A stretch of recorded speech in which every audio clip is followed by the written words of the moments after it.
Welcome to another episode of Listen to Us Rant About Movies. I'm Wes Ford. And I'm Zach Harris. We rant about movies and drink while we do it. Zach, it's good to be back. Yeah, man. Back on the mic. Yeah.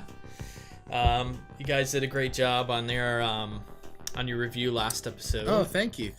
Yeah. I had fun. I was sad I missed it, but you guys carried the torch well. Yeah, and thanks again to those stuff. Boys for coming on, Absolutely. A couple of good boys. Appreciate them coming on. It was great to have them and listen to their insight.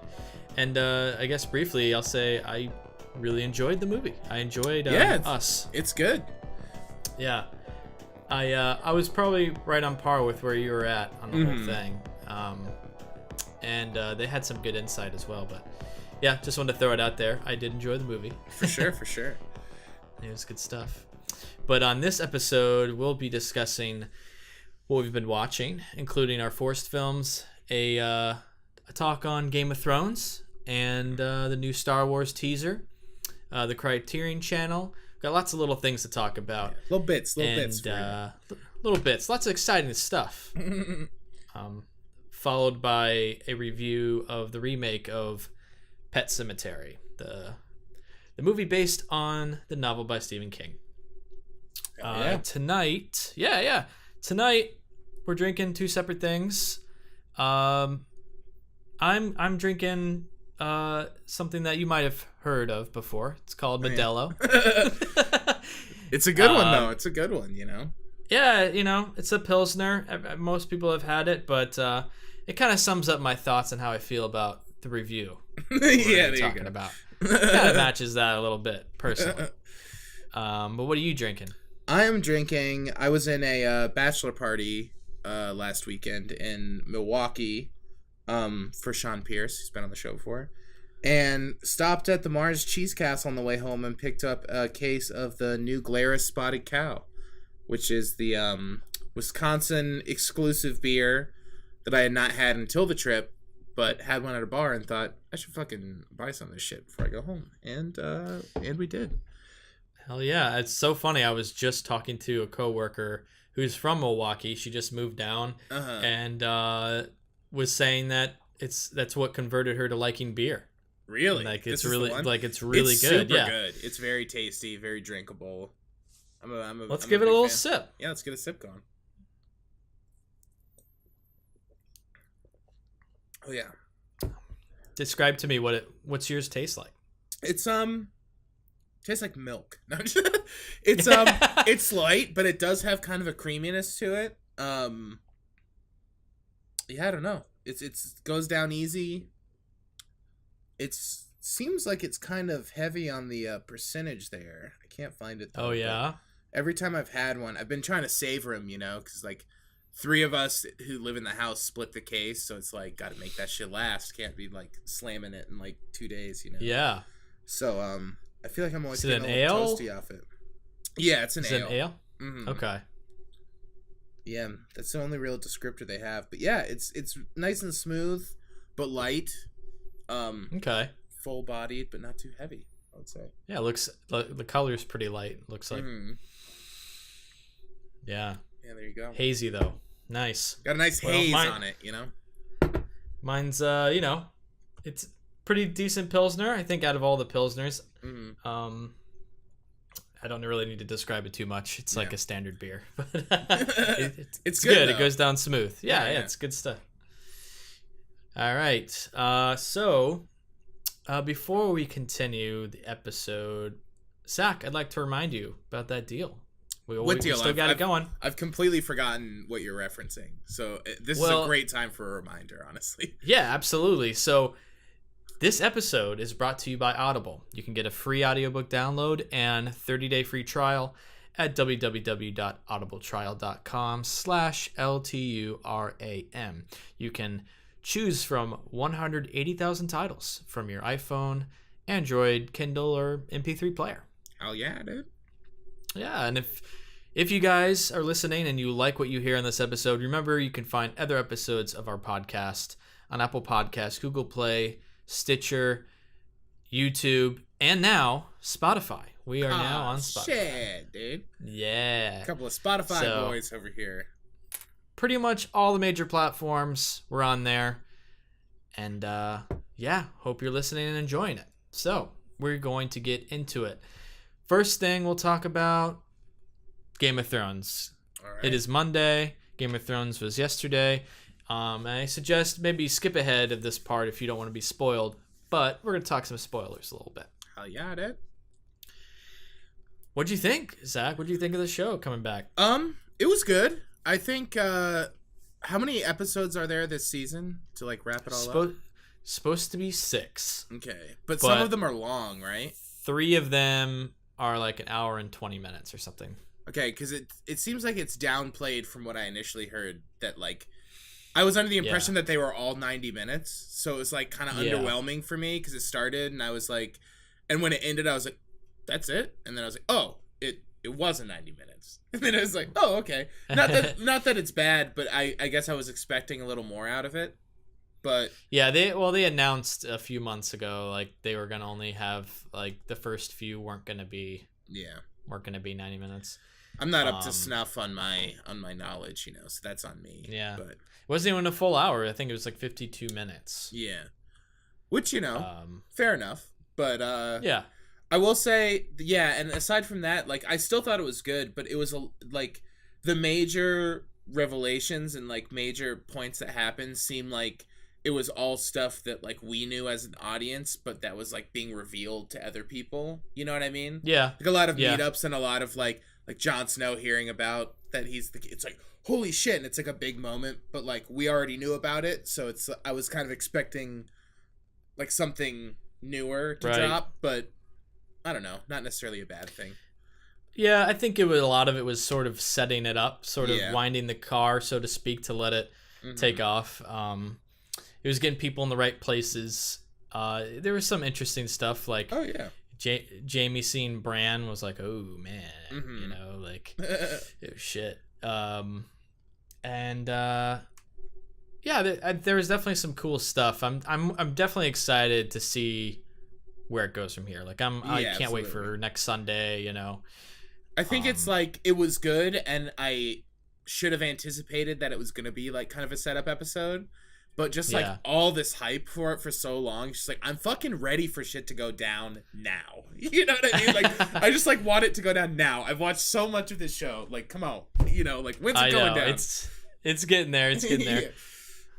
One thing I noticed was the lighting, the cinematography looked so good on my TV. It's very expensive. It looks like so expensive. It's crazy. Very high budget. Yeah. It's the greatest show of all time. I mean that in the sense, like, it's the biggest. It's the definitely the biggest. I don't think it's the greatest personally, but definitely definitely like the largest, like, scale show. Well, perhaps greatest isn't the right word, but it's the biggest, I guess. Yeah. It's the grandest. Grandest. There you go. It's the grandest show ever created. Which is true. I mean, it's it's definitely, this is such a high budget show. It's fucking insane. Yeah, it's wacky, man. All over the world, shooting all over the world, real locations, like absolutely nuts. I thought that one shot of the dragon looked like that, like just like the face up. Yeah, just like the close up on the face was like such an expensive shot. Yeah, it's fucking crazy. And they have this whole sequence of them, like, riding the dragons. So terrifying. But just, like, them, like, looking back at each other. And it's like, man, this scene... Because it went on kind of long, too. And it's like, did they finish this? And they were like, we can't cut any of that out. Like, we spent so much money on that scene. I like the whole joke, too. Like, people are joking about Cersei and the elephants. She just like really wanted elephants, but Yeah. they couldn't afford that and dragons, you know. Really good. Yeah, and I thought the opening was really cool. Like, Yeah, that was a nice surprise. It was like, whoa, only these two places, and they like went inside the buildings, and yeah, they definitely never seen that before. Upped the because usually it's new stuff, but it's all very much like the same look. So sometimes I like forget that it's different, you know. But yeah, for sure. But sometimes you don't even notice it. They went bold with it this time and really made it like feel different in the opening. Yeah, for sure. It looked really good. Mm-hmm. That's another expensive sequence right there. Totally. But yeah, so pretty much just we're excited, right? Yeah. We're excited to see more, and do you think good stuff? Do you think there's any chance that they're gonna like not actually end it and there's gonna be like a movie or something? I think they're gonna end the show, but there are spin-offs happening. Yeah, for sure. Supposedly. But yeah. Do you think there's like, I was thinking about this last night after I watched it, like when it ends, it's just like cliffhanger, and then it's like next year, like they already made the movie and it comes out in like 4 months or something. It's just like, it's just like, it always seems like there's like one more, you know, thing to like look forward to that I'm like, it almost feels like it can't be the end. You know what I mean? It's like, I know. There's like another half season floating around, like something's gonna happen. Because it's just been so long, you know? I know, right? It's crazy that something's coming to an end. Yeah, totally. And the whole show, they're literally talking about it coming. You know what I mean? Like, end is near, like winter's coming. You know what I mean? It's just it's like shit's winter's actually here. coming. Yeah. Yeah, it's really interesting. In fact, I'm gonna go ahead and talk about this a little earlier than we had planned, but it seems like a good lead in to like all these things are ending this year. Game of Thrones, Avengers, and Star Wars. Like, yeah, totally. Everything's ending. It's almost too much fandom to handle this year. I have all these things that I love right now, and that like hockey playoffs are happening. It's just like I'm covered in fandom. But let's go ahead and talk about the Star Wars teaser. Did you see it? I did. What do you think of the title? What do you think of... Don't like the title. I think it's kind of a lame, poopy title. But, I don't know. We'll see. It just is like kind of like, okay, sure, you know. Let me just say, I thought that, and then I have some theories. Okay. Obviously, this is all speculation, so you can't really be a spoiler. Unless I'm correct, but I don't know. So I also wasn't crazy about the title, and JJ himself came up with this statement saying like, you know, we had the big task of not only closing this trilogy off, but closing off the whole saga. Like, this is the end of the Skywalker saga, end of these movies, which good, end it, you know, good to end it, but also that's probably a really huge task. I think that's kind of what it's relating to. It's bringing it all back, and I feel like the plot of the movie is going to be much more like, and if you watch the trailer, you know that Palpatine's laugh is in it. Yeah.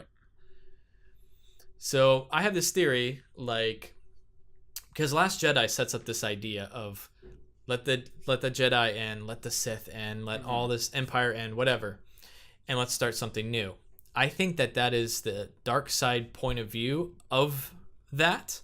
And I think they're going to come to the center and they're going to create like a new force of Jedi and Force users, which are going to be called Skywalkers. Yeah, I can see that. I kind of just feel like that's going to happen. That makes sense for sure.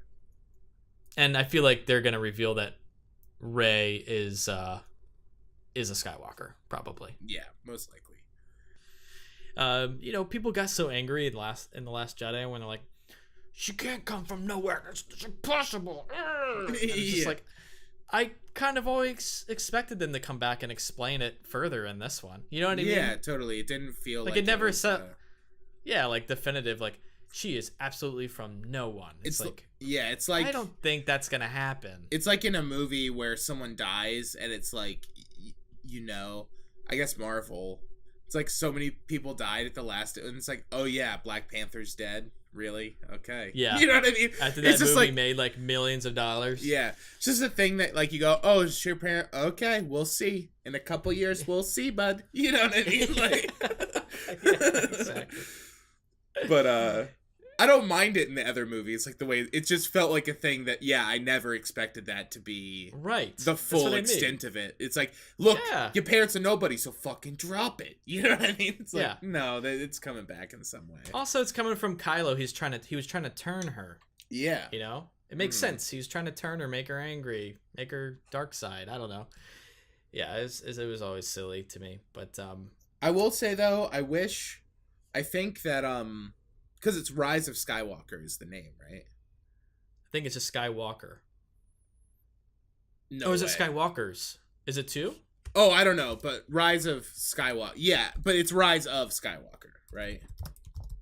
Yeah, I'm looking it up. The Rise of Skywalker 1. It just seems like I get the thematic name, but like it's like The Last Jedi, Rise of Skywalker, Return of the Jedi, Attack of the Clones. It just seems like it's like let's switch it up a little bit. You know what I mean?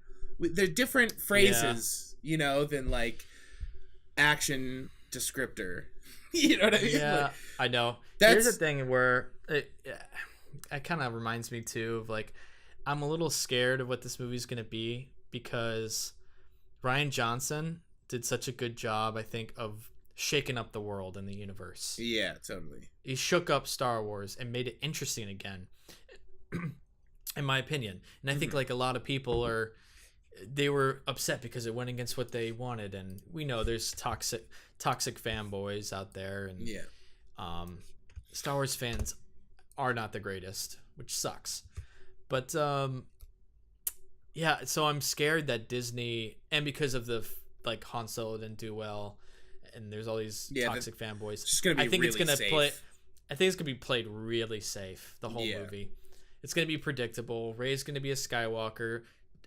Luke's gonna come back as he's gonna come back as like a Force ghost. Mm-hmm. You know, he might fight Palpatine again. And there you get your lightsaber fights, and everything's gonna be happy at the end. But well, maybe if he comes back, I can stop fucking seeing articles about how he's talking about how he's not satisfied with The Last Jedi. Most obnoxious thing ever. We get it, dude. You didn't like it. Like Mark Hamill. Oh, Mark Hamill? Yeah. Yeah. It's like, oh my god, fucking someone get this guy a paycheck or something so he'll be quiet. Like, it's like... He did come back and he was like trying to temper that a little. Yeah. Because it did feel the flames, you know? Yeah. People were like, oh, this movie sucks. It's like, it doesn't suck. No. Okay. Also, it's just Star Wars. Calm down. Yeah, seriously. You know? Fucking get real, bud. They're movies. Relax. Yeah. If you love the other ones so much, just fucking watch the other ones. You don't need to watch this one. If you don't like it, you don't need to watch it. You know what I mean? I just don't like the idea too of like these toxic fans having things catered to their to what they want. You know? It's just like, fuck you. You know, if you don't like how it ended up, move on. You know, like people are still bashing the Last Jedi. It's like, move on, dude. Chill out. Like, are you a fan of the franchise or not? Yeah, like there was that petition or whatever, the like funding goal thing of like recutting it and filming new scenes. It's like, relax. Yeah. And then I think Rian Johnson was like, hey, I'd love to see what you guys do. You know what I mean? Like, yeah, she's exactly. Like, yeah, you guys know how to make a movie. You all know exactly how it would be better. You know what I mean? It's like, fucking chill out. I know. I feel bad for Rian Johnson too, because like there was on Twitter, he reposted the trailer when it came out, and he's like, this is so exciting. Like he was praising it, like this makes me feel like a kid again watching this.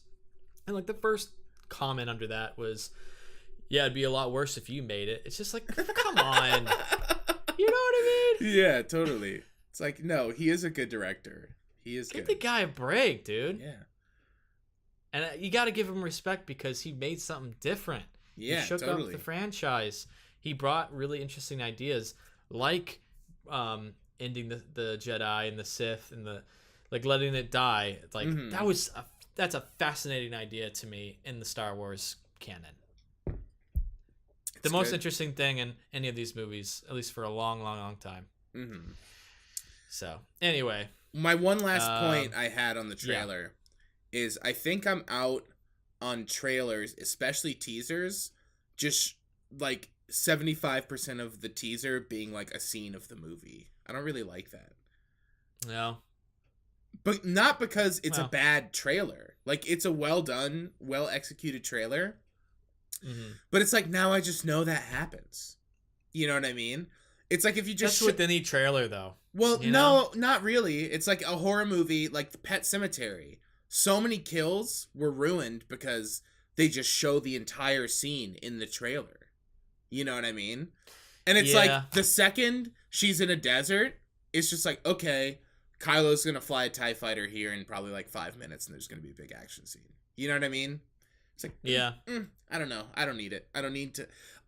Tease it to me, show me a little something, but I don't need to know like how that's gonna play out. You know what I mean? You want even more of a tease? Yeah, tease me more. Even less things. Tease me more, man. I think probably one of the perfect teasers was Force Awakens. Yeah, it's like, remember when that first came out? Yeah, it was great. It was great, and it showed you, like, literally told you nothing other than like there was a guy with like blades on his hilt for the lightsaber, like Kylo's lightsaber. Yeah, and that there's a black stormtrooper.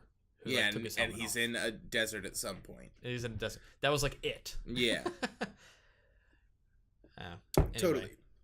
I don't know, just a observation on trailers in general. Yeah. Well, there's like this whole movement now of like people who don't even watch trailers at all. I don't know if I have the will for that. I gotta watch at least something. But I'm good at, if I hear a trailer is spoilery, like not watching it. You know what I mean? Fair enough. Yeah. Like, no, if I hear that, yeah, I'll like leave the theater when it comes on and be like, nope, don't want to say it. But for the most part, I need to watch that shit. Like when it comes up, like at work on my lunch break, you know, it's like, oh, just give me like best thing ever to find is trailers that just came out. You know, I can't resist a Star Wars trailer. No, absolutely no matter not. what. Like, absolutely not. have to watch it. Yeah. All right. Well, either way, that's like I said, another fandom thing. It's all this crazy stuff, man. It's gonna be a crazy year. Totally. Into Game of Thrones, into Avengers, end of Star Wars. It's insane. And speaking of Avengers, that's coming out in a couple weeks. Yeah, man, it's coming up quick. I'm pretty stoked. All right, so let's talk about what we've been watching. For sure. Zach, what do you got? I watched Dragged Across Concrete, which is Craig S. Zoller, Craig Zoller rather, who did Bone Tomahawk and Brawl in Subblock 99. Oh yeah. It's his new movie that has Vince Vaughn and Mel Gibson as a pair of racist cops, and Mel Gibson hopped on that script, huh? Oh yeah, and it's basically like two racist cops. There a video with them in it leaks online, and they get suspended. And Mel Gibson's in like a bad spot and needs money, so they basically plan to rip off some guy that they got a tip about, you know, who's like transferring some sort of cash that they don't know. And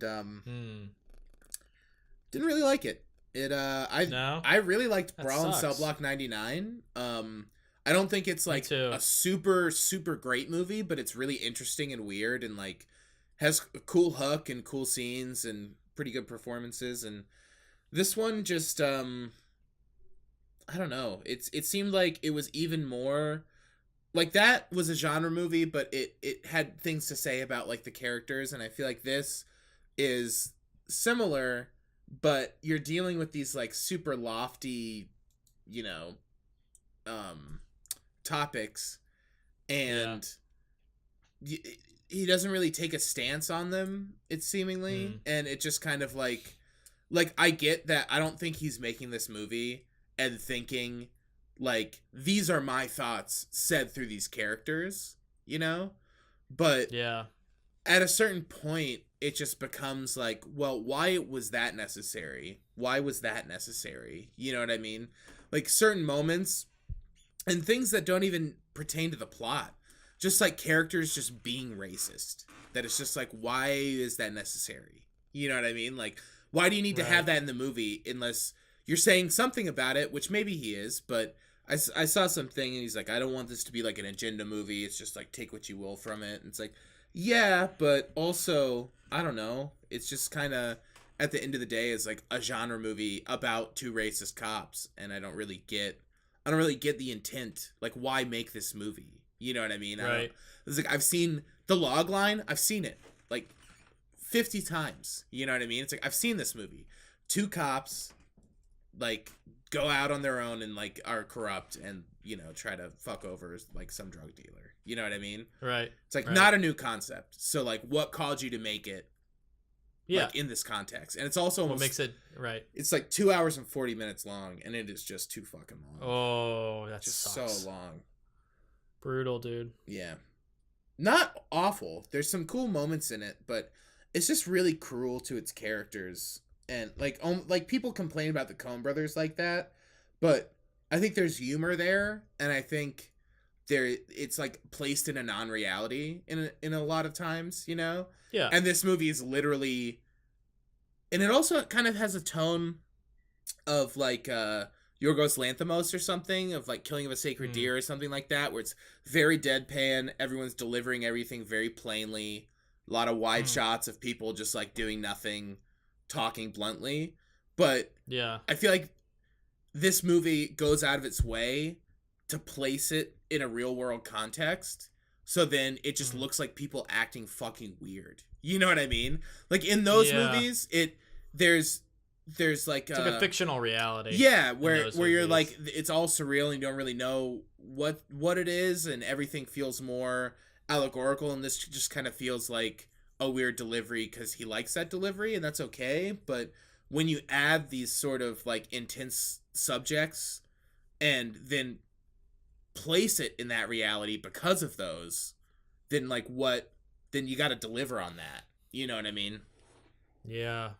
So no, that makes total sense. It's disappointing because the basic premise of it sounds cool, and the director gets me excited. Yeah, so and like it's a real bummer that it's didn't work out. It's I guess it's one to watch if you're just like real bored. Like it wasn't. I didn't like hate watching it. You know what I mean? It's kind of interesting how they set up the characters, and then the characters go, okay, we're gonna do this, and then that's just the rest of the movie. Like linear forward, no really time jumps. They're just kind of like on it, and I like that aspect to it. But it just doesn't really do it. You know, doesn't get my gears going. It's a big poo-poo bummer right there. Oh yeah. It's a stinky fart. Ooh, stinky. Well, something that I watched was actually a very good surprise, and it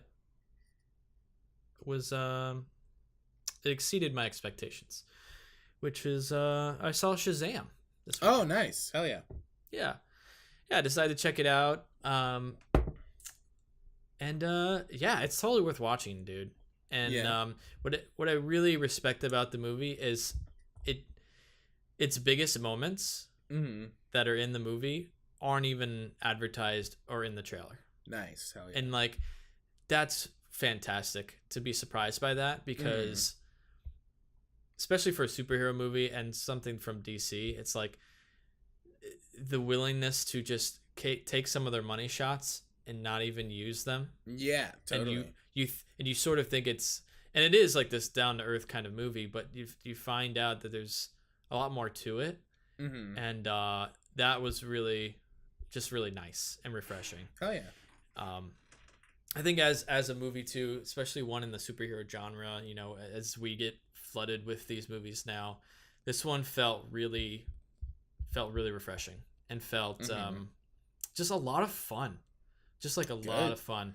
It takes what is obviously a silly idea of like this comic book hero and play it with this like overly bright, silly costume, and the concept of his powers, which is just silly and ridiculous. The wizard gives him these powers and he says Shazam. And they take that and have fun with it. And they place him in like a kind of like a darker city like Philadelphia and have him just like walk amongst the streets and like be a kid. And it's like a body swap comedy. Yeah, totally. More, more than a superhero movie. And that was just really just a lot of fun. I laughed. Had great moments. It's seriously worth checking out. Hell yeah. And definitely one of the better DC movies. I feel like they're almost they're trying to retcon what's been happening. Yeah, absolutely. Everything with Batman vs Superman and everything. You just think about how bad of a direction all of that went and how depressing that whole thing is. Yeah, not good. And bringing some life into it.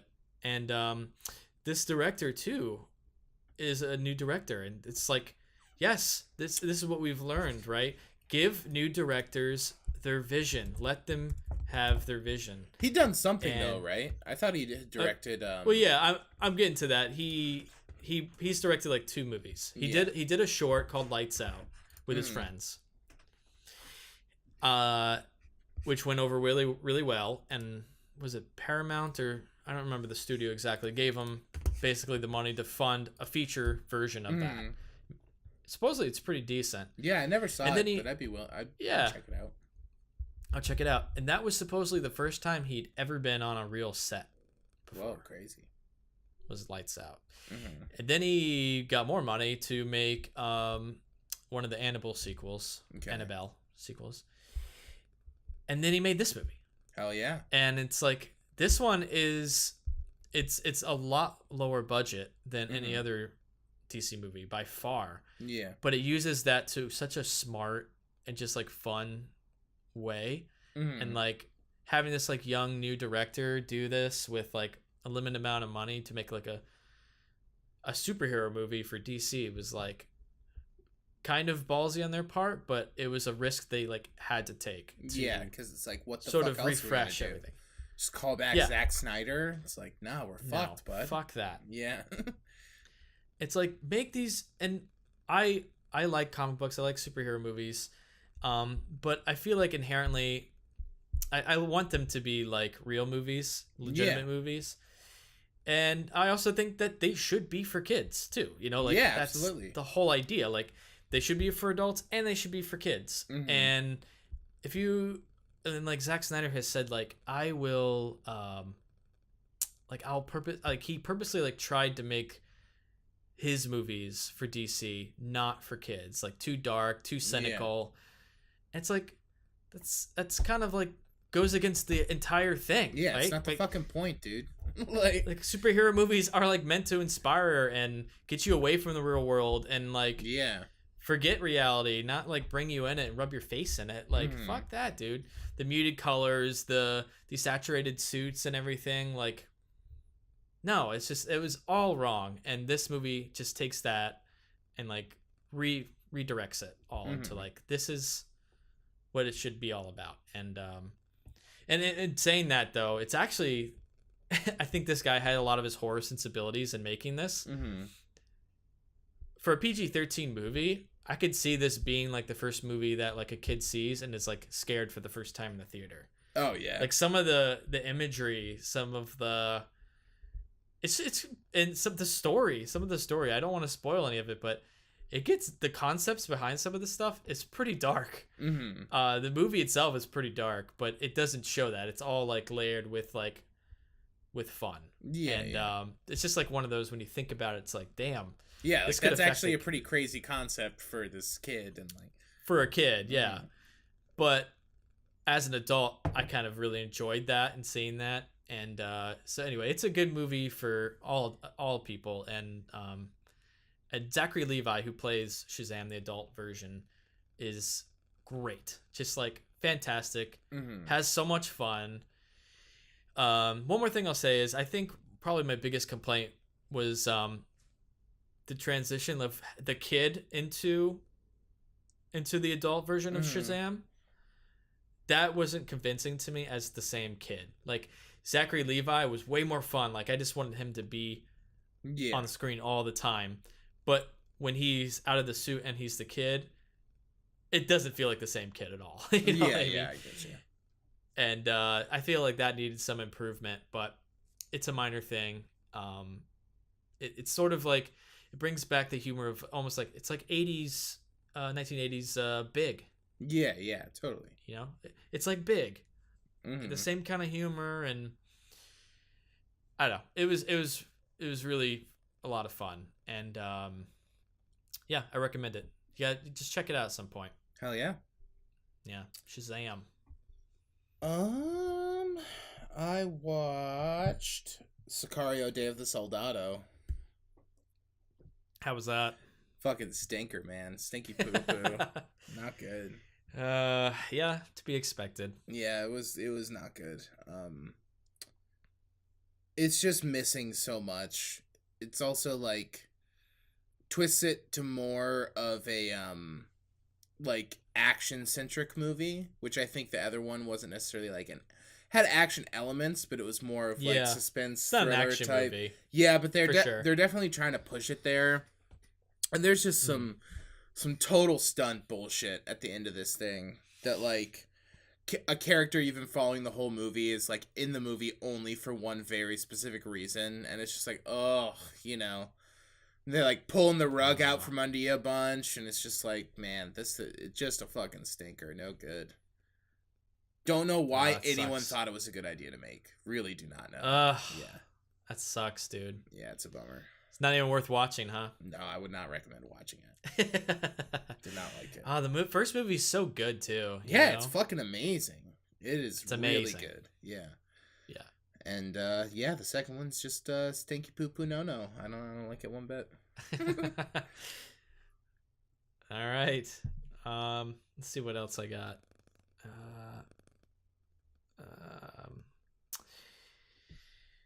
So I recently rewatched all the Matrix movies. Nice, 4K. Knew you were gonna ask that. No. Ah, man. Yes. I know. But here's the thing. A lot of people have been talking about it because it's the 20th anniversary or whatever. Yeah. But I bought the Blu-rays just before the 4Ks came out, and I hadn't even like popped it in, you know. Yeah, so gotcha. I watched those. For sure. Although I was honestly like so close to buying the 4K before watching them, but I was like, I got the Blu-rays. I'm just gonna watch. How long before the 4Ks were announced had you bought the Blu-ray? It was like I bought the Blu-ray set like a month before the 4Ks came out. Had you opened or not opened? I hadn't even opened it. Oh, you should return that shit. Well, the man. wrap. Hold on. Well, the wrap was off. Go to the store. You buy some shrink wrap. You wrap it back up. Return it. Get a voucher and just be like, "Look, I'm returning this. Only gonna spend it here. Pop 15 more bucks down. You buy those 4Ks." But honestly, they're not like the most incredible 4Ks ever. I just didn't have. No, I mean they probably look good though. They definitely look good, but I know there's controversy about the transfers and everything. I had just had my Blu-ray set stolen, so I didn't own them at all on Blu-ray. So okay, well that makes sense. Yeah. No, you know what, I heard that the 4K of the Matrix, they fixed the color grading. Yeah. On that, and yeah, on the Blu-ray it's pretty bad. It's pretty bad because they turned it all green, and the original is like this bluish purple in the original, and so that's what I'm used to, and you could tell it was just like this bad green color on the Blu-ray version. But that being said, it was cool to revisit all the movies. Yeah, they're great. First one's fucking amazing. It's amazing. Yeah. It's a great movie. The other ones fall off hard, but they're still good. They're still enjoyable. I still like them. I used to watch when it came out, and I had the DVD. I used to watch Matrix Reloaded all the time. Yeah, like I've seen the movie so many times. So to watch it again was sort of like, oh, bringing back all these memories of being younger and stuff.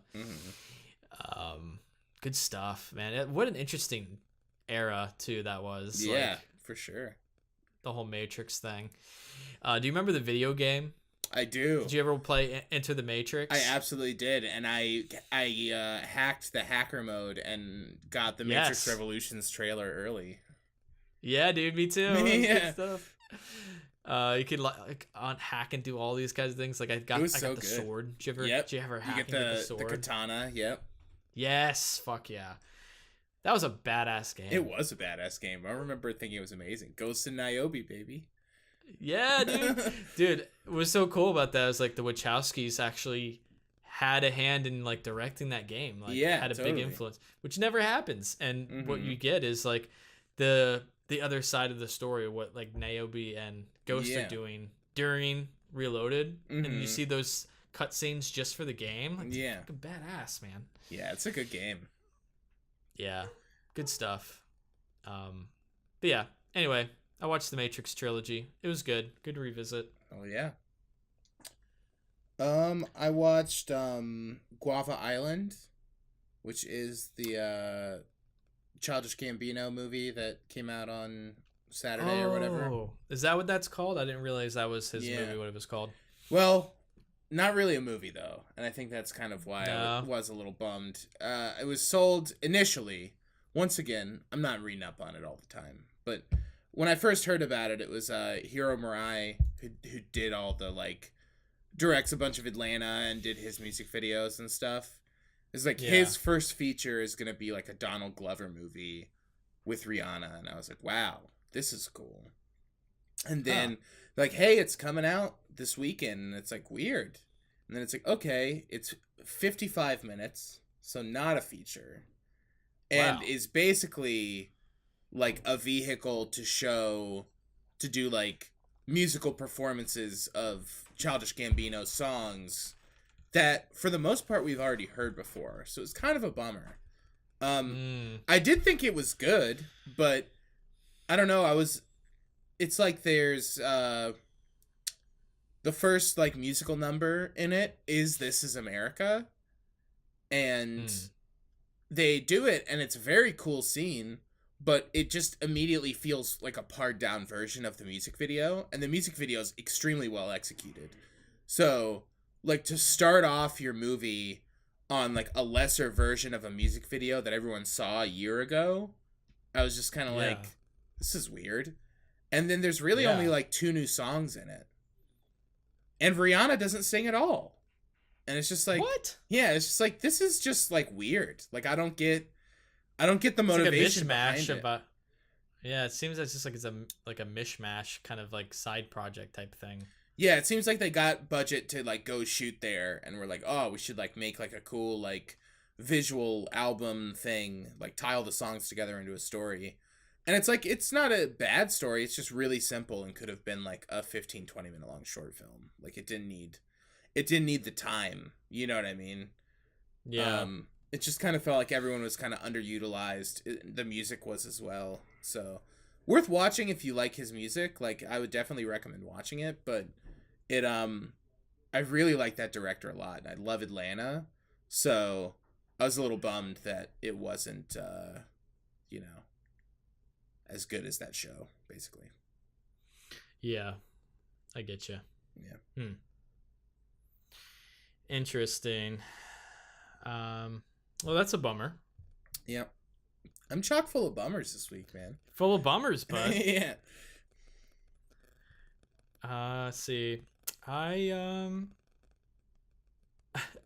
watched Jurassic World: Fallen Kingdom. Nice. Big piece of shit. Yeah. It's so bad. I didn't like it at all. Out of 5? 1.5. Damn, yeah, it's bad. It's worse than Jurassic World. Yeah, I kind of figured. It's just like, why was this made? And it's also absolutely insane what they do with this movie. Yeah, doesn't it become like a weird, like haunted, like House of Dinosaurs at the end? Yeah, it's so weird, dude. Honestly, it sounds kind of amazing. Like I'm kind of in the worst way. Yeah. No, but it's like that idea, that concept sounds fun, but it's just not good. It's just not a good movie. Fair enough. Yeah, but the idea is kind of crazy that they the volcano blows up and they just end up somewhere else. It's sort of like a call to like Lost World in a way. Yeah. But if it just like was terrorizing this house. Yeah. That's weird. It's a weird movie. The script is so strange. I don't know how it was made. So anyway, I had to watch it because it's Jurassic World, Yeah. Jurassic Park. Had to continue to check it out. It's been on my radar. I'm just like waiting for the day to pop it on. You know what I mean? It's free, and if you have HBO, it's on there. Still will probably watch it knowing that it's bad. Yeah. And I'll just say one more. I watched Free Solo, the documentary. Fantastic. Nice. Fantastic documentary. Definitely got to check it out. My hands have never sweat so much in my entire life. I've heard it's really good. It was like dripping in sweat because I started starting to sweat thinking about it because how insane do you have to be to like climb Yosemite, the main mountain in Yosemite Park.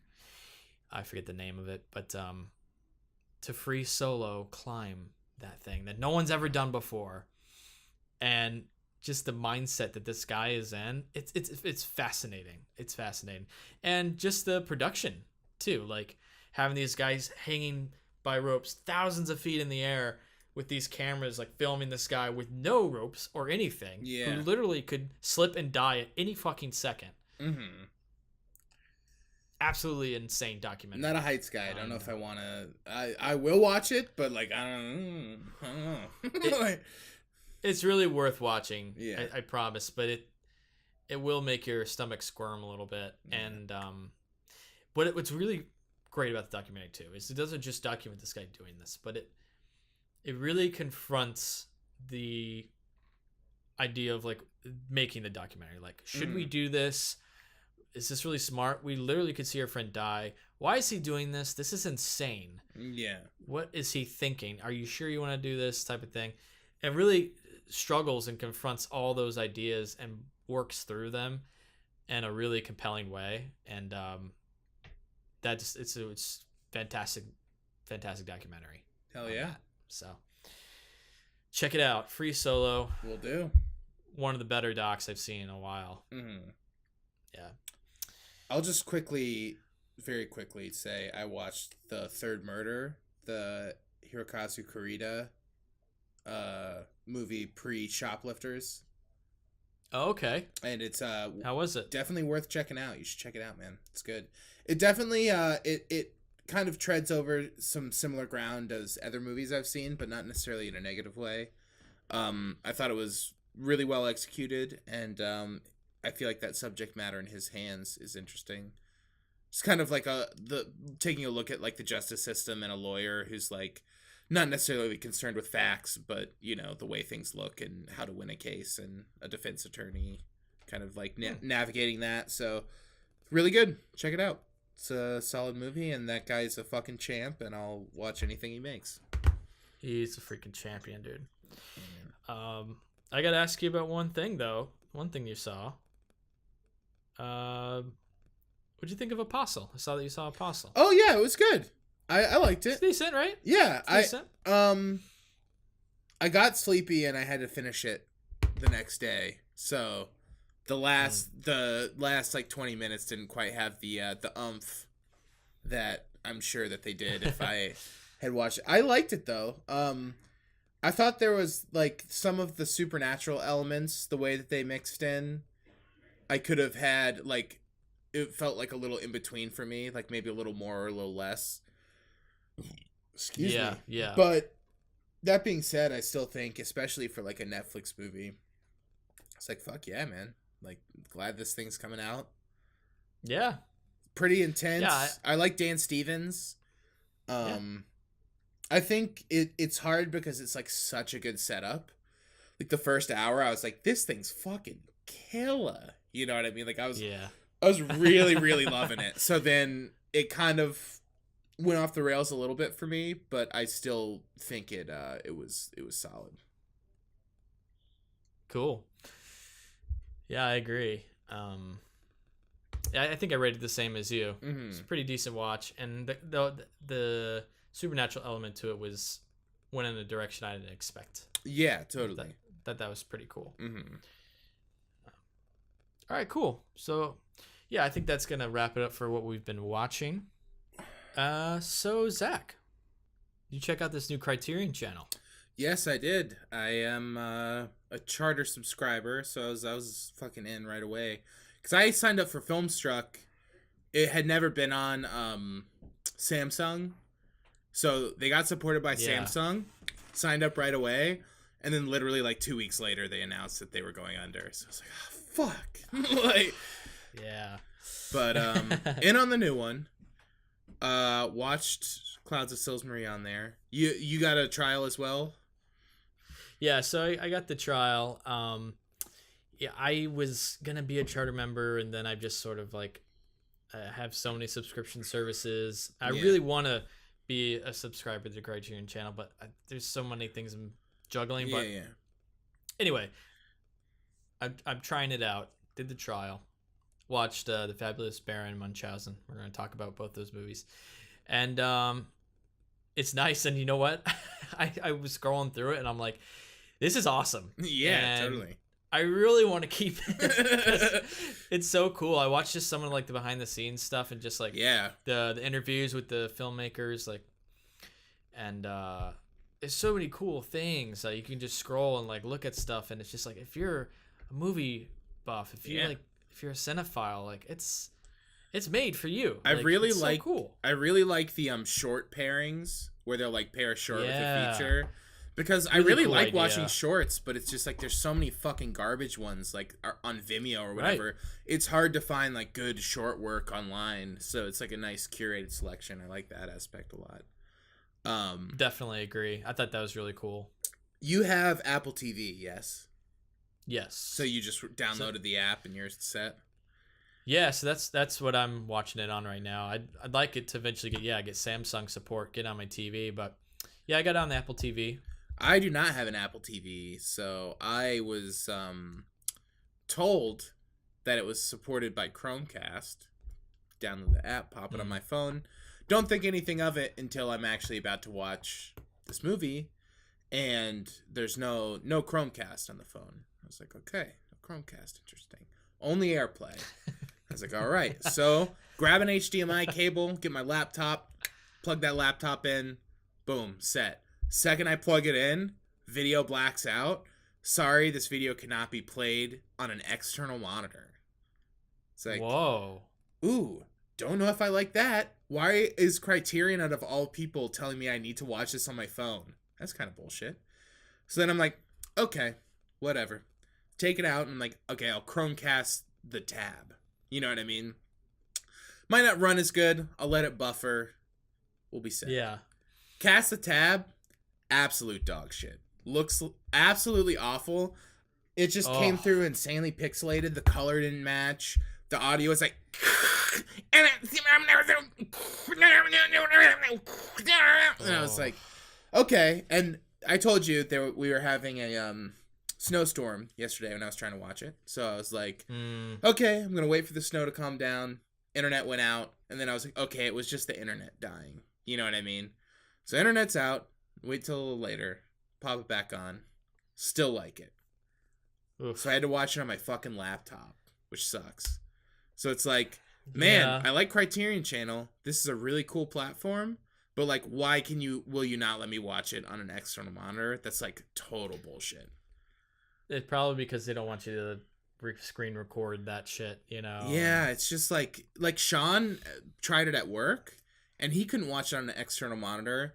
But it's just the monitor that's plugged into the computer. It's like the monitor isn't attached to the computer. It's like a trash can. So it's like, that is an external monitor, but like, how else am I supposed to watch it? You know what I mean? Like, that doesn't make any sense. So it's like, I have to watch it on a phone or a laptop. Like, there's no other option. Kind of bullshit. You should get one of the, just like the formats that it's on, you know, like, you should get Apple TV or Fire Stick or whatever. Those are cheap. Not Apple TV, but yeah, it's like Apple TV is not cheap. No, that one's not cheap. But I mean, it worked great for me.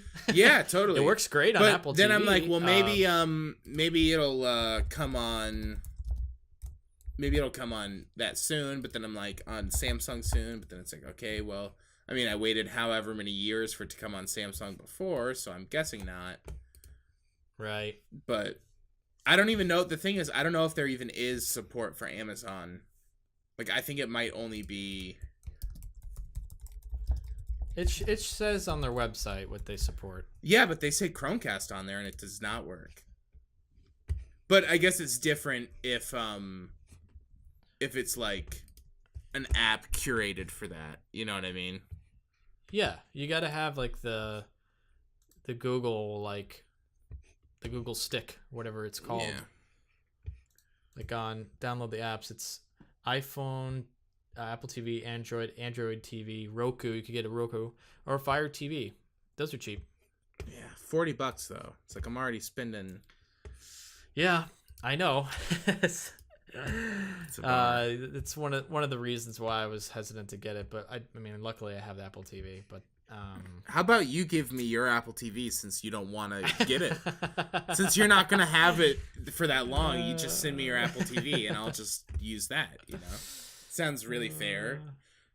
Yeah, really fair. Very fair and square, very dude. Equal. Yeah. But that being said, watching it on my laptop, transfer was great, and there's a lot of cool shit on there. So I don't like that it's gonna render my collection kind of useless, but not that useless if it's hard to watch, you know. And I think I'm still gonna want to buy certain ones. You know what I mean? So. Yeah. But I mean, you won't have the essays, the booklet and the disc, nice case, and all internet goes out like it did yesterday. I'm fucked. You know, that's why you gotta get that hard disk. And you know what? I'm not even sure they have their entire collection on there. They do not. No. Okay, but I didn't think so. I think they rotate it out. Is the idea? Yeah, but what is kind of cool too about it, like with the rotation, is like they kind of like have a revolving like theme for things too, like directors and stuff like that, which is pretty cool. There's also a lot of movies that are not available on disc that are on there. So interesting. Like there's a bunch of Godzilla movies that are actually pretty hard to find otherwise. So definitely in on that. Yeah, I was like scrolling through and there's a lot of movies I want to see that I haven't seen. That's like, well, it's kind of perfect to like catch up on some of those. Absolutely. So yeah, you know what? Now that we're talking about it, reminds me, might as well take advantage of the trial. Watch some stuff. Let the trial ride, bud. That's right. Okay. Well, so I used the Criterion Channel to watch one of my first film, which was The Fabulous Baron Munchausen. Yeah. So what'd you think? I liked it. It was good. Very interesting use of color, you know. I loved how I like, especially when it gets to the part where they have like really weird sequences where it's almost like a child's playbook in a way. Yeah, totally. Which is really cool. And just like the use of color. I thought near the end it sort of was just like using too much yellow, like they almost didn't switch it up for a while at the end there. Yeah. But no, it was just a very cool, interesting film to see play out. I like movies that kind of fit within that realm of time period. I find them really fascinating, especially like the fantasy era of that time period of having like the Jules Verne's books of having balloons take you to the moon, and just that whole era is really cool to me and very much lives in the imagination. Yeah, I thought that was really cool of comparing imagination with the science, and having like this astronaut on the moon come down to this other Earth, and having Baron Munchausen sort of just like be the best and think he's the best. He's try and win this girl over. Yeah. It was a very enjoyable film, and I appreciated the length too. It wasn't too long. Yeah, it's nice and brisk. And really just it was just like a really I'm losing my train of thought here, but I just think it was very inventive. Yeah, Very absolutely. inventive with what it did with the format, especially for the time. Yeah, because it's like you watch a movie from, I don't know, like 60 years ago, and it's like, wow, I've never seen anything like this before, and it's just like, well, it's impressive. I just literally get hard every time there's like sets that are built to look like drawings. It's just like the coolest shit ever. Because then they're making these matte paintings that look like hand drawings with the sets that are drawn to look like drawings. It's so cool. I don't think that's ever been done before them. Yeah, I don't think so. It's the only like time having I've seen like it. a real set look like it's drawn, like the drawings that they place over. Yeah. A lot of the frames. That was cool because it melded it right in. Yeah, such a fucking cool style. And I like the color tinting stuff too. I get what you're saying about the end. Because I think they tried to rely on, like, for the most part, like actual like tinting, you know what I mean, as opposed to like doing whatever. Yeah. But love the scene with all the fish too. That one's cool. That was pretty cool. That was really cool. Probably one of my favorite parts. Yeah, totally. But yeah, you should check out I don't know if I talked about it on the last cast, the one before, but I watched another one of his movies that is actually based off Jules Verne. Oh, cool. That's black and white, and everything has like, it's like that drawing style on all the props, but everything has these like horizontal lines on it. It's fucking insane. It's really cool. Okay. So, right up there with Baron, I would say. I think Baron is a little sweeter. It has like a nice, I love the ending so much, but yeah, the ending was pretty good. I kept thinking too, this is a movie that I probably would have really enjoyed as a kid too. Yeah, absolutely. Just like having your imagination run wild, and it felt like a storybook and like a fairy tale type of thing. I know I would have been into when I was younger. Yeah, it was cool. Yeah, good recommendation. Thanks, glad you liked it. Yeah, and the transfer looked pretty good too. Yeah, on the Criterion Channel. If they put it out on disc, I'm gonna cry because I bought one from the UK. Granted, I've had it for like a year and a half already, so if they do, it'll have been worth it. The like $15, but like I must have. That's a movie that like I must have the most superior version. You know what I mean? It's like fuck, they're putting it out. I need to get it. Yeah, I think my favorite part where I was like just loving it was when it goes into like one of the battles, and it's just like it's like all black, but it's like quick shots of like the swords. Yeah, red totally. Light, like, and there's the like the flashes, the cutouts that are like the pow kind of like shapes or whatever. Yeah, that exactly, the pows. Yeah, really cool. That was like, all right, that's cool. Yeah, big fan of that one. Cool. What are you rating it? I give it a 4. Cool. Oh yeah. 4 out of 5. A hard 4, light 4.5. Okay. Yeah. I don't think it was. I think at one point it lulled a little bit for me. For sure. So I wasn't like full all in, but your dick got a little soft. Just a little soft. Yeah. At one point. But got hard again at the end. Yeah. So, yeah. That's all that matters, really. What'd you think of Clouds of Sils Maria? Honestly, I fucking hated it, dude. No, I'm just kidding. This is super good. It could happen. It's an extremely good movie. I really liked it a lot. Okay, cool. I'm upset that I had to watch it on a laptop, but also, I don't know, people watch it on laptops all the time. I'm an asshole. So well, yeah. I mean, it's not the best way to watch a movie. No, but I really enjoyed it, and I think it's interesting because I watched Irma Vep recently, which was, I think we talked about, same filmmaker, also like movie about an actress shooting a movie. So there's a lot of similar sort of technique used in the editing and the sort of playing with like what is dialogue and what isn't dialogue, and where's the line between character and like and you as person, and you know what I mean. Yeah. But I think this explored it more, and I thought all the performances were super good. Juliette Binoche is obviously just fucking killing it on the reg, so She's incredible. She's incredible in it. Loved Kristen Stewart in it. Really like Chloe Grace Moretz in it, which I'm not usually a big fan of her, but I thought she was really good. Yeah.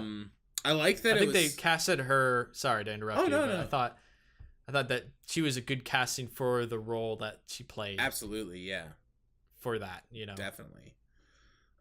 Which also had a weird sort of like meta angle of her being cast and Kristen Stewart, you know, obviously in the movie. Exactly. Exactly. But I liked the meta angle and her like almost commenting on herself, and it was interesting, and I didn't think it was distracting from the movie at all. Cinematography's a banger. Fucking so many cool sequences where it's just cutting around shots of the mountains. Like when we're talking spoilers here, right? Yeah, I think it's safe. It's been out since 2014. Yeah. So like the scene where Kristen Stewart disappears when she's going to see the snake or whatever. Yeah. The fog snake. Yeah. And then it just cuts around and you just like watch the snake happen. Loved that. Also loved the absolutely insane scene of Kristen Stewart driving to the lake to meet like the guy or whatever. Do you remember that?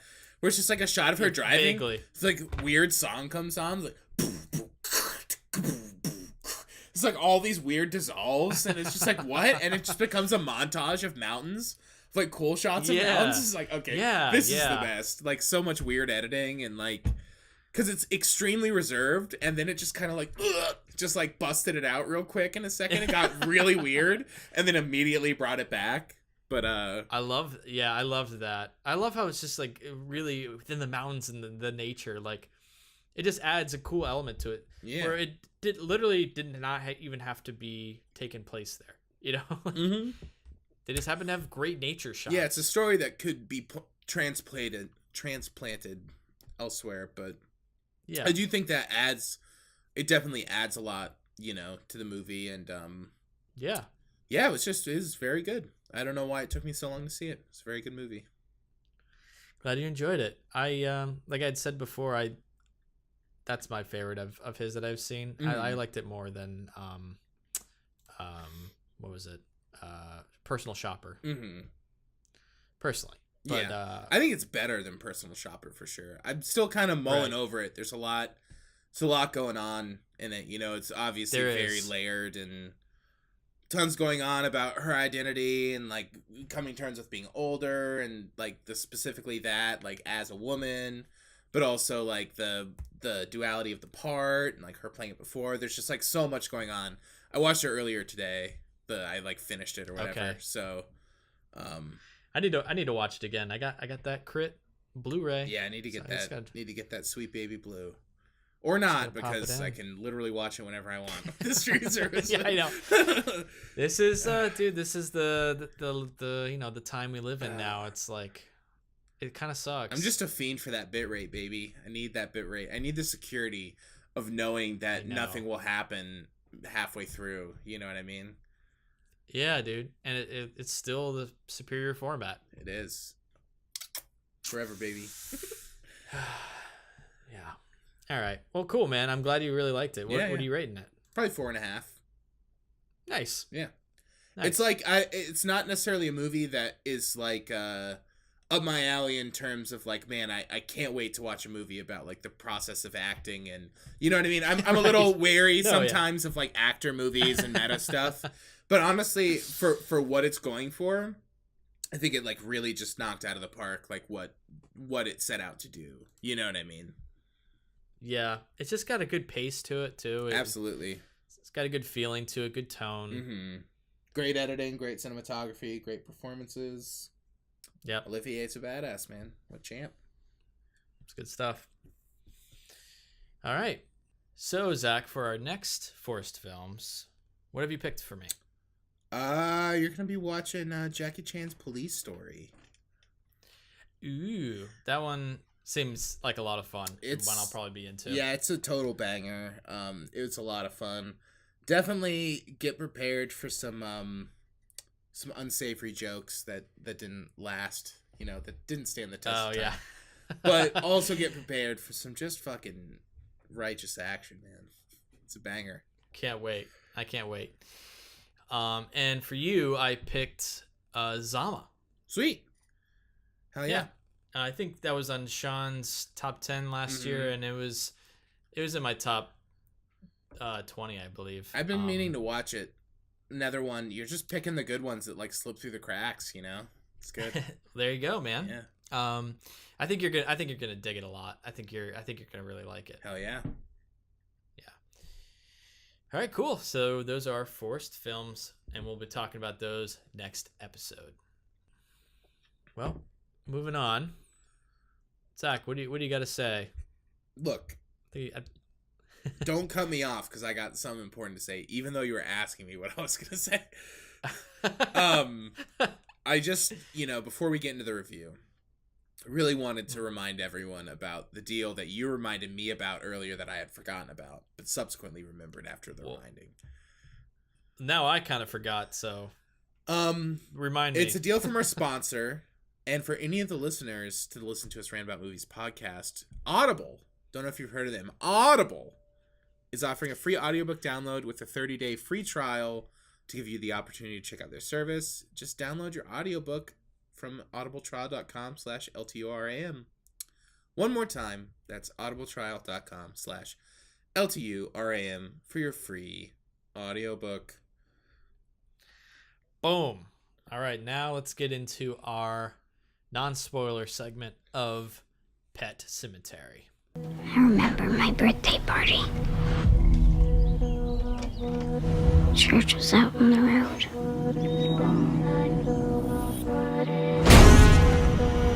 And everything went black. It's okay now. Are you back? Back from where?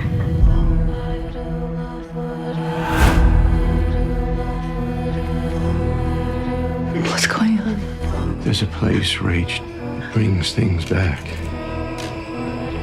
Oh, your daughter. Are you happy, Mommy? Pet Sematary. The Pet Sematary. Pet Sematary! That was from the trailer of Pet Sematary. The 2019 remake of the Stephen King novel, movie based on the novel. And we're talking non-spoilers. This movie has been out for a little bit, but we're still going to separate them. And our review might be a little light just because it's been a bit, but still going to talk about it. Zach, what'd you think overall? Thoughts? I didn't think Pet Sematary was a piece of shit, but it's definitely a stinky fart. And not really anything that like it wasn't like offensive, but it was offensive in its blandness. That it's like, why'd you even fucking make this thing? Like, what's the purpose of this? It's just another Stephen King thing.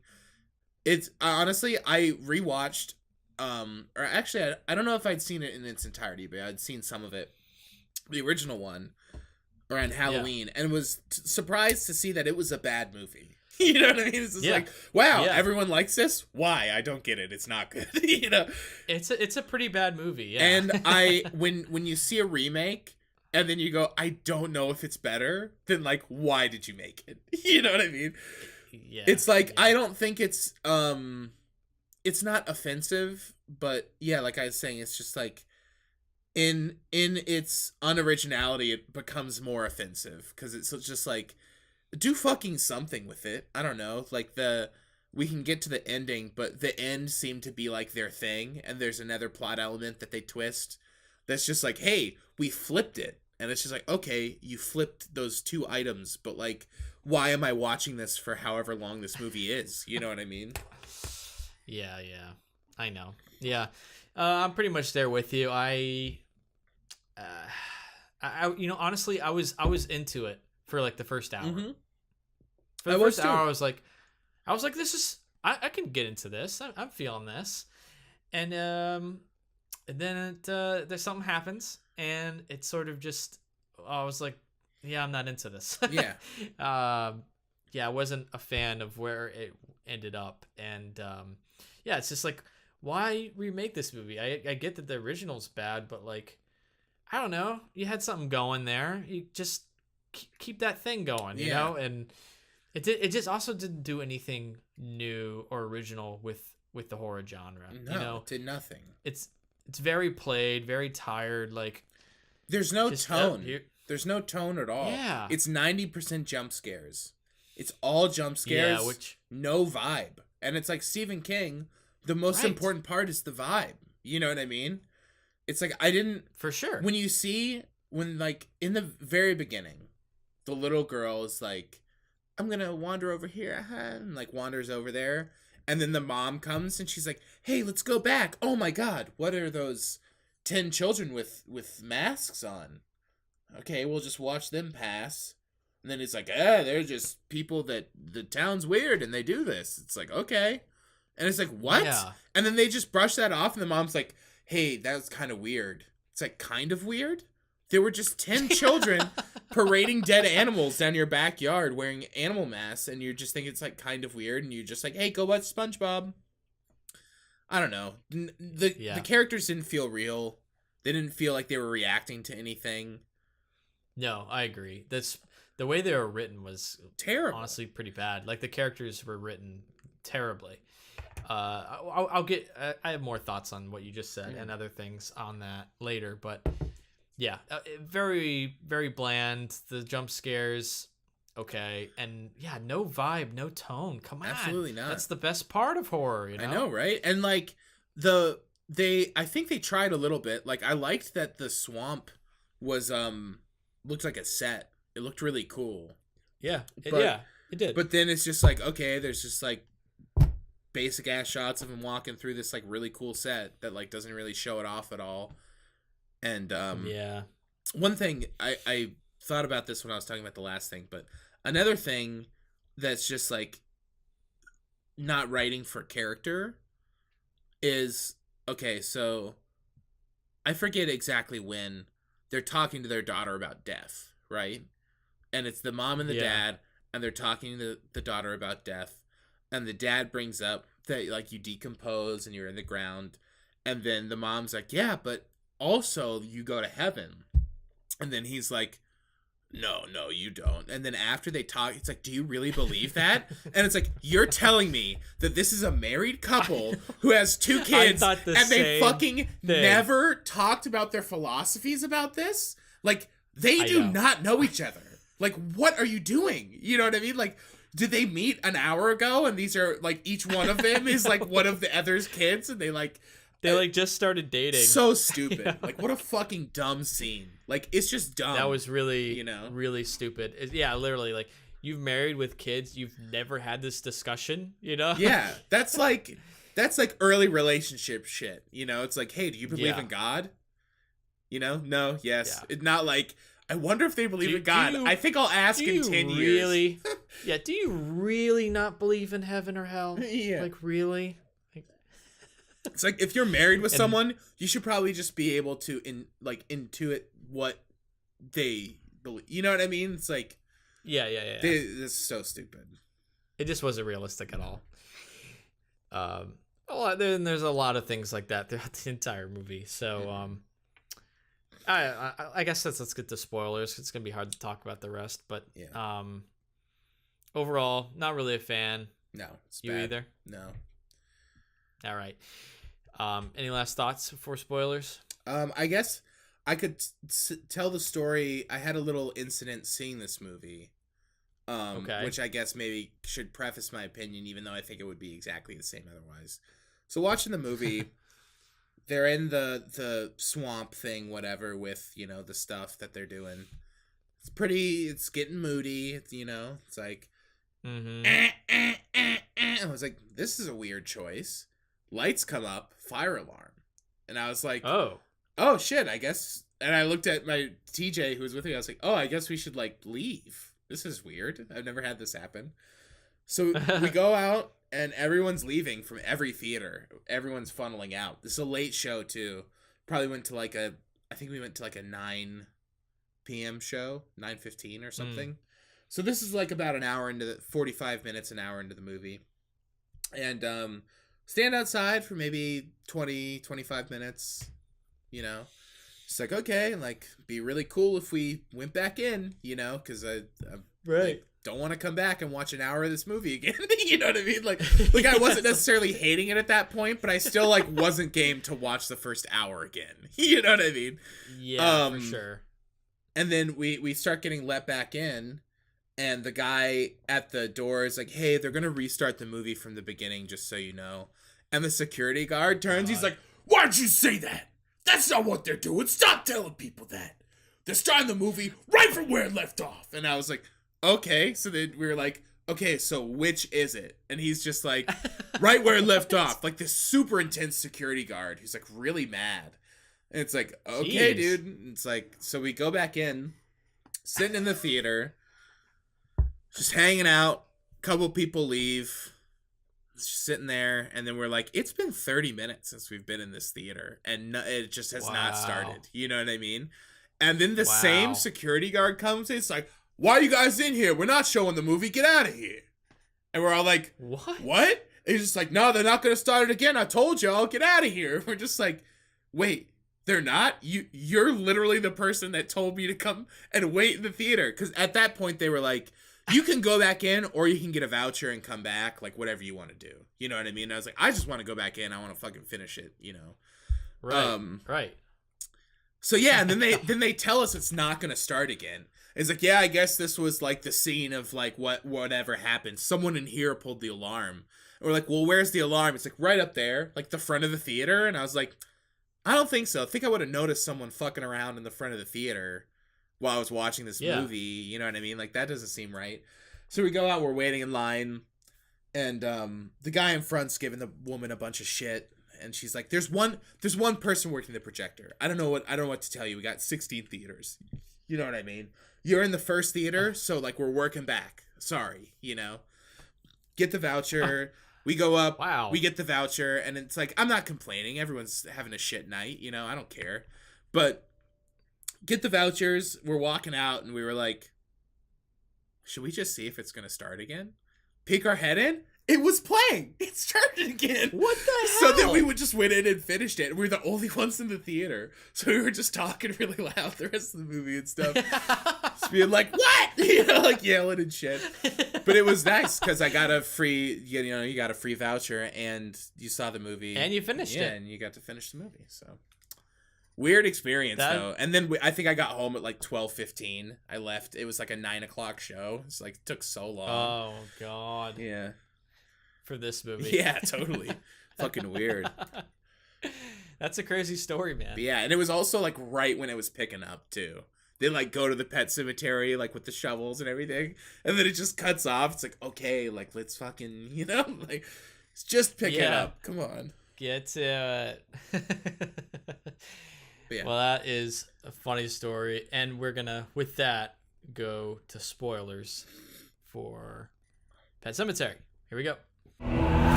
I should never have shown you that place. But you did.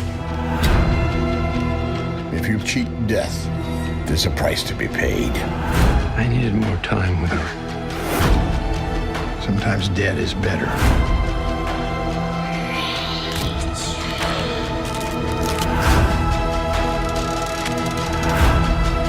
If you've done something, Lewis, it's not too late to undo it.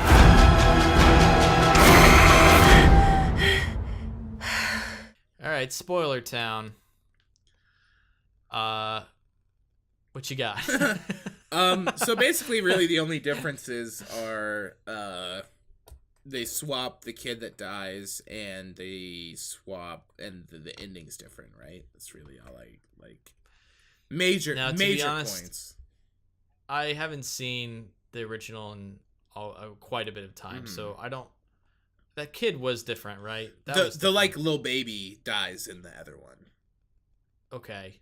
Which is and how is the ending different? The ending's different.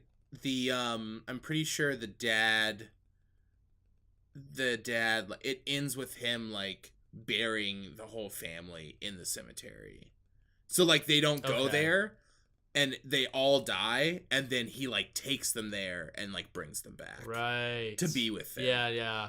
But it's no, yeah, that sounds right. Yeah, and in this, they just kind of like switch it, and it's just kind of like a gag, and then it's like the kids in the car, and it's like, so the movie's just like the baby dies. It's like, okay. In the original one, the baby died already, so I don't know. You know what I mean? Like, I don't get what's supposed to be like shocking about that. You know what I mean? It seems like it's going for like kind of like a, ooh, fuck all you, gut punch ending, but at this point, I really don't care about any of them. You know what I mean? I just like don't give a shit. So it didn't land at all. No. Yeah, that as soon as the girl turns is when the movie just went way downhill. Yeah, it's not good. It's not good. She doesn't. She was bad in the movie too. She's not good. She's bad. Yeah. Agreed. I hate like shit talking kid actors. I mean, like that kid sucked, but like she was not good. I agree. You feel weird saying it, but it's like she wasn't good for the part. That fucking 7-year-old girl sucks. Sucks. Fuck her. No talent. Yeah. But like her saying, they like try to make her like real sassy and like, right. like self-aware and in a weird way that just like did not play at all. Like when they're like, hey, there you are, and she's like the baddest or something like that. It's like the meanest and the baddest. It has some line like that where it's like, ugh, like what the fuck is this? Like, it's lame. It was pretty brutal. And one part like really was like annoying to me was when the old guy brings out the main character to the swamp for the first time, or out to the burial ground for the first time. It takes him like they're in the water and he's still not even like, dude, where are we going? Like, what's going on? Totally. Like literally you're walking through water. Why aren't you saying, why aren't you asking like more persistently, like, where are you taking me? Like, what's going? We're walking for miles here. What's going on? Yeah. He's just like, he just stays quiet, just like, just follow me. Just follow me. Where? Okay. You know, like, okay. Sure. Okay. it's like, what? Yeah. It's not fucking realistic at all. It was just weird. It's like, none of it's realistic. And then the wife, like, okay, so this is another point for me. It's like, okay, the wife, she's like, I gotta get out of here. I need some space. I need to think about shit. And then he's like, well, I gotta work, so I'm gonna stay behind. And that's really dumb. You know, she's like, hey, how about, like, we're in a relationship and, like, we both need to go. He's like, duty calls, gotta work. You know, it's like, okay. and then she decides to go to the house where her sister is dead, and she talks about how she literally can't be there. She's like, yeah, it's, like, terrifying to be there. I can't do it. And then it's like, okay, my daughter died. I really just need to get away. I should probably go to the place that I literally can't be at because of my, like, haunting dreams. You know what I mean? Just is like, it's just so stupid. It's like, how about you don't go there? How about you don't? Like, I know that then there's no scares in the movie, and then that whole thing's gone. But, like, you gotta make that make sense, or else it's just like, hey, I have an idea. Leave the scary house and, like, stay at a hotel. How about that? You know what I mean? Like, that's an option. Yeah. That's an option. You can't have that in a movie. We can't have a plot device that's just like easily written off like that. Yeah. Like, if it's easily written off, like, why don't you just leave? It's like, obviously there'd be no movie, but it's like, oh wait, why don't? Oh, I never thought about that. That's weird, dude. That's weird, dude. And like you were saying earlier too about the kids, that never comes back. Yeah. It's so weird. So weird. Why have that in there? Cut that out. Yeah. It was stupid. It's very also dumb. The kids with the animal mask things, it's way overdone now. So played out, used so much in the marketing that I thought it was going to be a big part of the movie, and it's literally in the beginning of the movie for less than 5 minutes, and it's not scary. And it would be scary if you were there, but it's not even scary to them. So, like, why is this in the movie? Yeah, they don't even play it like they're scared. They're sort of just like, oh, yeah, that's weird. Like, oh, what? Why are they walking through the woods? We should probably go inside now. It's like, nothing to say about that. You know Nothing else was said. Yeah, I don't know. It's just like such an excuse. to have it in the movie for no reason. Yeah. Bad. Just bad. Very bad. And dude, one thing we haven't talked about is the guy who dies in the hospital. Oh yeah. What the fuck purpose does he serve as just like this haunting? Yeah. Why him? I don't know. Who is he? What is he connected to? I think it's just like he's a the guy. The spirit of the mound? Yeah, like he's a guy who died in the town, and now that there's like a rift open, but like he buries the cat after, so it's like, why is there a rift open now? And like, why is that happening to him now? Is this like the spirit of the place talking to what's his name, or you know?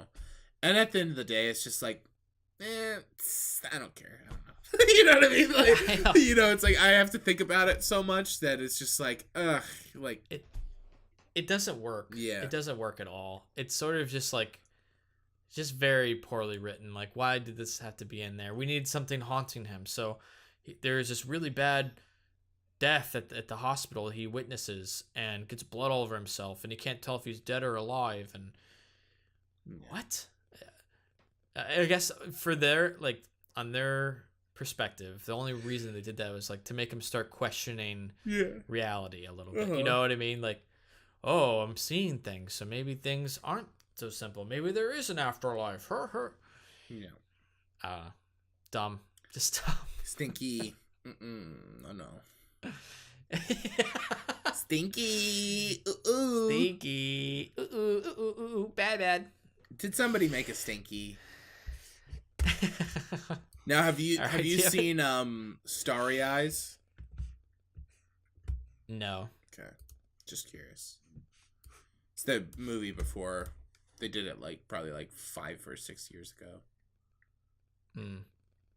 I wasn't crazy about it, but people seem to really like it, so I didn't know if you'd seen it, what your stance was. No, I hadn't seen it. Gotcha. Well, any other thoughts on this movie? No. John Lithgow has a weird beard stain in the first scene that he's in, and I don't know what it is. I think it's supposed to be from like chewing tobacco. It's like so nasty though. Like the whole like strip, like a half-inch wide strip, just down directly out of the side of his mouth and straight down on one side, and it's just like, man, he is not looking good here. Like, it's just looking. No. But I mean, I think that was all intentional. Oh no, I know, but it was an unrealistic dip stain, and it counts against the movie. Additional half star off. What do you rate this movie? I don't know, like a 2. Yeah, that's what I was thinking. It's a 2. Yeah, it's just so forgettable. It's like, what am I? So forgettable. Never watch it again. Yeah, literally never watch it again. Don't need to. And it's a bummer because I like Jason Clarke. I liked him and stuff, and now it's just like, oh yeah. But like, it's just kind of basic ass bitch. Yeah.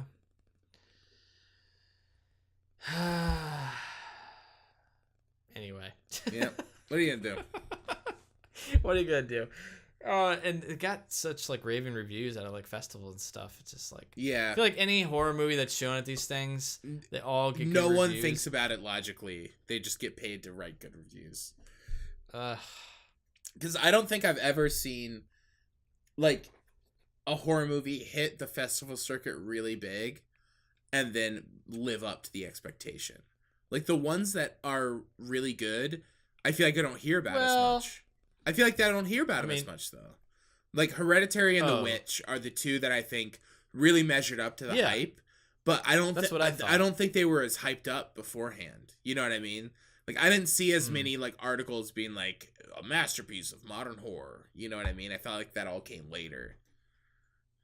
Yeah, that's sure. That did come out a little bit later. I mean, Hereditary got big after its release. Yeah. Whatever. What are you gonna do? What are you gonna do? What are you gonna do, man? All right, man. Well, that's gonna bring it to the end of our episode. For sure. As always, you can find other episodes of this podcast on iTunes, Apple Podcasts, Google Play, Stitcher, YouTube, and Spotify. You can follow us on Facebook and Twitter. And if you enjoy the show, please consider leaving a review on iTunes, because every rating brings more listeners. If you want to shoot us an email, you can at listentousrantaboutmovies@gmail.com. Thank you to our Patreon producer, Sean Pierce, and our other Patreon supporters. You too can be a producer and or supporter of this podcast by visiting our Patreon page and becoming a monthly patron for as little as $1. You can visit www.patreon.com/LTURAM podcast. And that's it for tonight. That's it, Zach? man. Good time as always. Yeah, man. Take it Good easy, chatting. bud. Take her easy.